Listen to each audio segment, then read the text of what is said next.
Tired of automation tools that feel more like a tangled mess than a streamlined solution?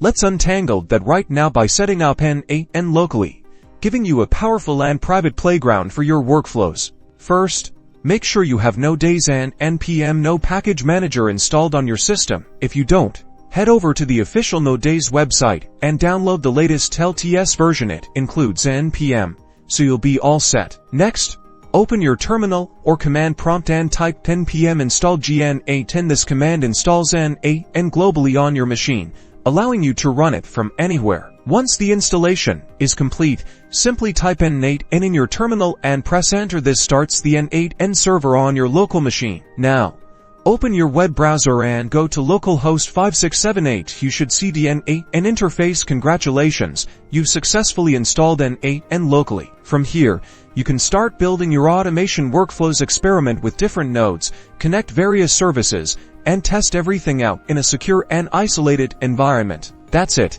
You're now ready to explore the power of local N8n development. Like this video if you found it helpful, and subscribe for more workflow automation tips and tricks.